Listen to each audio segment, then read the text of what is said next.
former United States Ambassador to the United Nations, Nikki Haley. Distinguished guests, good morning. Good morning.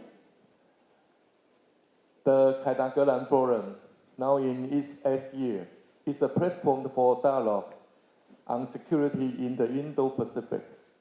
This year's forum will cover topics such as security in the Taiwan Strait, economic security and economic coercion, and the practice and challenges of digital democracy. These are issues of concern for democratic countries around the world, and Taiwan is more than willing to work even closer with other countries in search of solutions.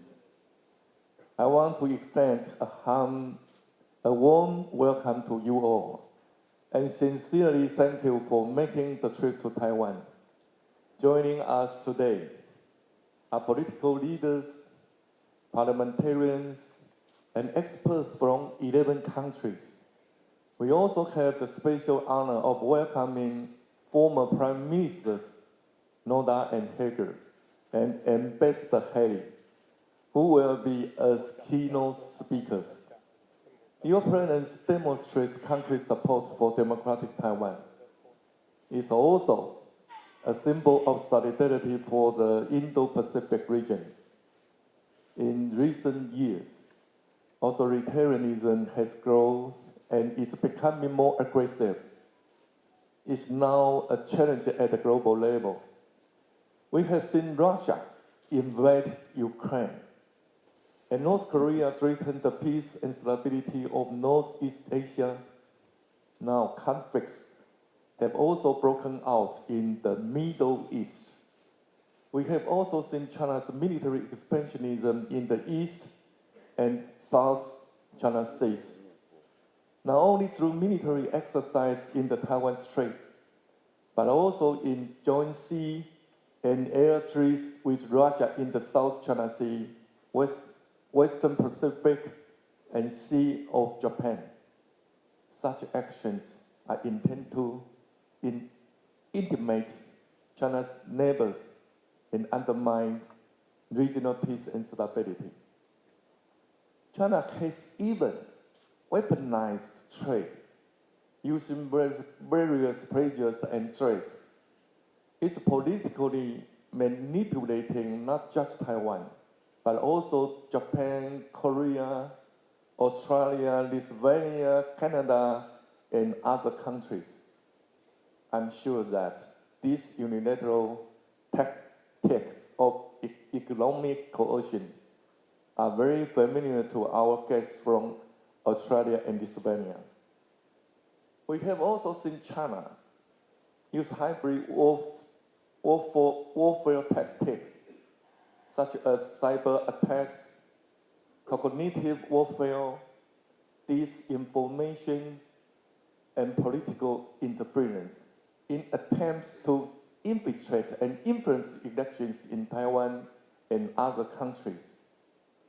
China has also tried using technologies and the internet to spread digital authoritarianism and such influence the development of democracy globally.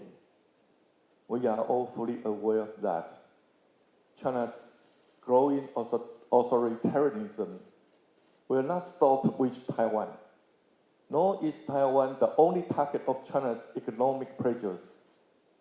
China intends to change the rules-based international order. That is why democratic countries must come together and take concrete action. Only by working together can we inhibit the expansion of authoritarianism. Located in the fourth island chain, Taiwan faces the immediate threat of China, but Taiwan will not be intimidated. We will take responsibility to maintain peace and stability in the Taiwan Strait by implementing the 4 pillars of peace action plan. First, we will strengthen our national defense. We will continue to reform national defense and increase our defense budget.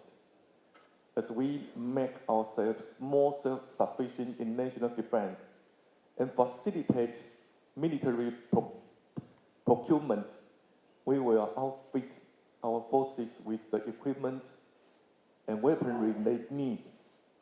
At the same time, we will create a mechanism for introducing emerging technologies and build up our civil defense resilience, strengthening our capabilities and showing our resolve for self-defense.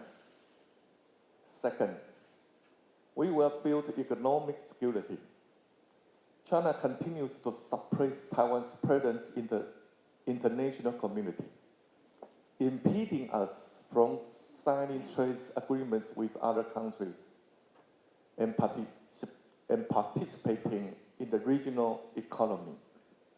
However, our resolve to engage with the world remains strong.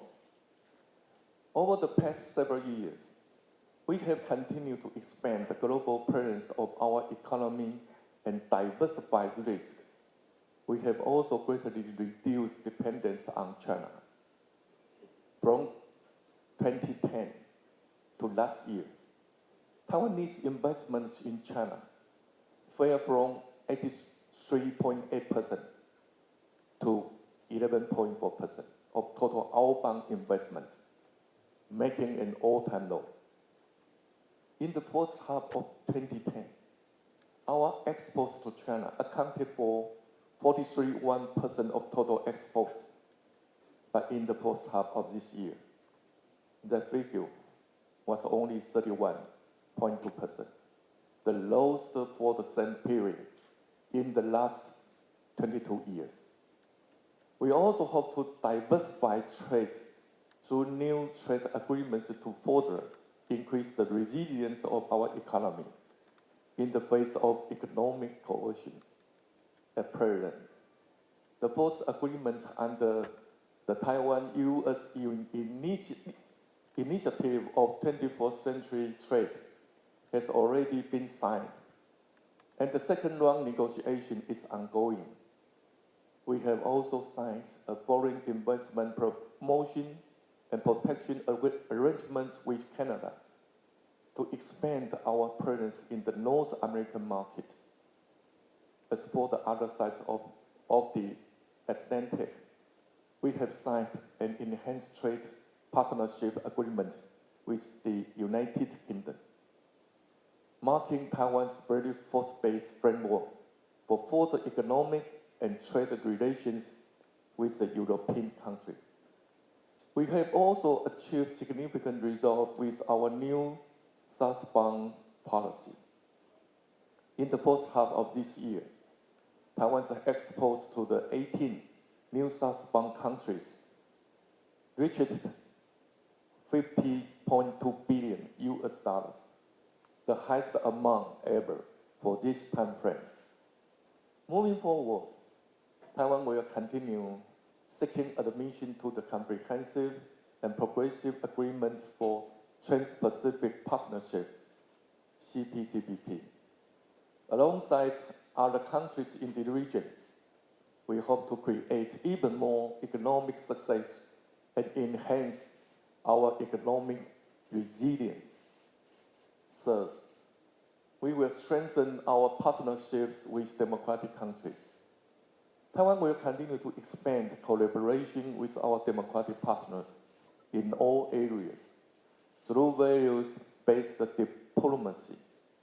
This year's forum will feature discussion on the role of Taiwan's semiconductors in stabilizing global supply chains. In this regard, we will continue to cooperate with like-minded partners on democracy chips as we build sustainable supply chains to advance global prosperity and development. Taiwan will also step up exchanges and cooperation with other countries in national defense and security. Alongside fellow democracies, we will demonstrate the strength of deterrence, prevent war, and achieve our goal of peace through strength. The final pillar is stable and principled cross-strait leadership. As a responsible member of the international community, Taiwan will neither yield nor provoke and maintain the status quo in the Taiwan Strait. On the condition of parity and dignity, we are willing to conduct exchanges and cooperate with China to achieve peace and stability in the Taiwan Strait. Taiwan is determined to serve as a key driver for the development of global democracy, peace, and prosperity. More than anything, we hope our partners can be united as we support the democratic umbrella. We must take collective action to confront the challenges presented by authoritarianism and defend our shared values.